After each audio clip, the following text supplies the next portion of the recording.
دائمی نزلہ زکام اور ریشہ۔ کیا آپ دائمی نزلہ زکام ریشے کا شکار ہیں اور مختلف ادویات کا استعمال کر چکے ہیں؟ دائمی نزلہ اور زکام سے نجات کے لیے اس ویڈیو کو آخر تک لازمی دیکھیں۔ السلام علیکم ناظرین، امید کرتی ہوں آپ سب خیریت سے ہوں گے۔ میں ہوں آپ کی ہوسٹ آرزو ملک۔ ناظرین، نزلہ زکام اور ریشہ یا بلغم، ان کو عام طور پر معمولی بیماری سمجھ کر نظر انداز کر دیا جاتا ہے، لیکن ایسا کرنا حد درجہ نادانی کی بات ہے، کیونکہ نزلہ زکام کا مرض دماغ کے امراض میں سب سے زیادہ تشویشناک ہے۔ آج میں آپ کو دائمی نزلہ اور زکام کا اور ریشے کی وجوہات بتاتی ہوں۔ علامات اور علاج، خوراک اور پرہیز کے بارے میں بتاؤں گی۔ بہتی ہوئی ناک، گلے کی خارش یا سوزش اور فلو عام طور پر یہ ایک وائرس ہوتا ہے۔ موسم سرما میں مختلف اقسام کے 200 سے زائد وائرس پیدا ہوتے ہیں۔ ان میں سے اکثر میں فلو انفیکشن پائے جاتے ہیں۔ موسم سرما کا آغاز ہوتے ہی دنیا بھر میں ہر فرد زکام، نزلہ، کھانسی اور بخار میں مبتلا ہو جاتا ہے۔ اسے عام طور پر انفیکشن بھی کہا جاتا ہے۔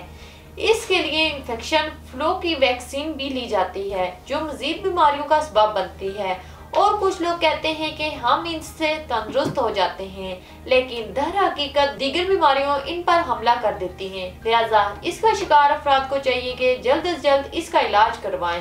موسمی تبدیلی یا نزلہ زکام ایک بیماری ہے جو 2-4 دن میں ختم ہو جاتی ہے، لیکن جن لوگوں کو 12 مہینے نزلہ زکام رہتا ہے انہیں دائمی بیماری کا مرض سمجھا جاتا ہے۔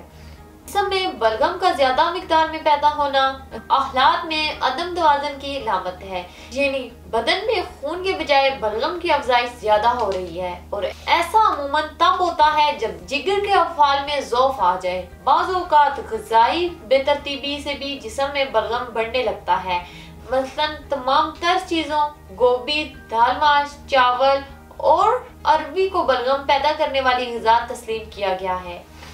ان چیزوں کے بکثرت استعمال سے بھی دائمی نزلہ زکام، ریشہ اور کیرے کی تکلیف ہو جاتی ہے۔ اس طرح سگریٹ نوشی، حقہ اور دوپہر کو سونے کی عادت بھی دائمی نزلہ زکام اور ریشے کا سبب بنتا ہے۔ اس بیماری میں مبتلا مریضوں کو ناک، حلق اور سینے پر ہر وقت بلغم محسوس ہوتا ہے۔ آنکھوں سے پانی بہتا ہے، چھینکیں آتی ہیں، ناک سے اکثر اوقات پتلا پانی خارج ہوتا ہے۔ آنکھیں بھاری ہو جاتی ہیں اور ان میں جلن رہتی ہے۔ بال جھڑنے کے ساتھ ساتھ وقت سے پہلے ہی سفید ہو جاتے ہیں اور یادداشت اور نظر کمزور ہونے لگتی ہے۔ طبیعت میں سستی اور تھکن رہتی ہے۔ ناظرین، اب میں آپ کو اس کے علاج کے بارے میں بتاتی ہوں۔ تمام امراض بشمول دائمی نزلہ زکام اور ریشہ کے علاج کے لیے بہترین انتخاب قدرتی طریقہ علاج ہی ہے۔ سب سے زیادہ اہمیت بھی قدرتی طریقہ علاج کو ہی حاصل ہے، کیونکہ اکثر ایلوپیتھک ادویات اور مختلف علاج سے وقتی آرام تو آ جاتا ہے، لیکن بعد میں پھر سے مرض اپنی اصل حالت میں آ جاتا ہے۔ اس کے علاوہ غیر معیاری ادویات کے استعمال سے بھی لوگ مزید امراض کا شکار ہونے لگتے ہیں۔ یہی وجہ ہے کہ خواتین و حضرات اپنے تمام پیچیدہ اور پرش امراض کے علاج کے لیے ہربل یعنی قدرتی طریقے علاج پر ہی زیادہ بھروسہ کرتے ہیں۔ ہمارے ادارے کے ڈاکٹرز، حکماں، سائنسدانوں اور فارماسسٹ نے مرض کے اسباب کو مد نظر رکھتے ہوئے قدیم و جدید تحقیق کے نچوڑ اور اپنے طویل طبی مشاہدات کی روشنی میں مختلف قدرتی جڑی بوٹیوں پر ریسرچ کے بعد دائمی نزلہ زکام اور ریشے مکمل علاج تشخیص کے بعد دریافت کیا۔ اس وجہ سے ہمارے پاس مریض مطمئن ہو کر علاج کرواتے ہیں۔ مکمل طور پر قدرتی جڑی بوٹیوں اور مکمل قیمتی مرکبات پر مشتمل نسخہ جات ہے۔ مریض اس بیماری اور اس کے بد اثرات سے نہ صرف محفوظ رہتا ہے بلکہ مرض کو دوبارہ ہونے سے بھی بچاتا ہے۔ ہمارے علاج کی خاص بات یہ ہے کہ ہمارا مریض آج تک مایوس نہیں لوٹا۔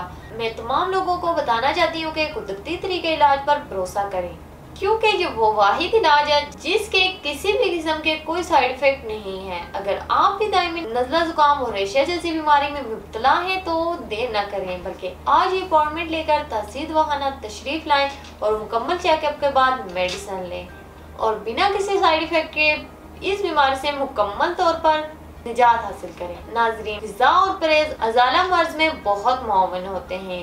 دائمی نزلہ زکام اور ریشے کے مریض کو چاہیے کہ وہ تمام کھٹی چیزوں، چاول، گوبھی، دال ماش، برف، آئس کریم سے پرہیز کریں۔ دوپہر کے وقت سونے کی عادت ترک کر دیں۔ دن میں کسی بھی وقت 20 سے 25 منٹ واک ضرور کریں۔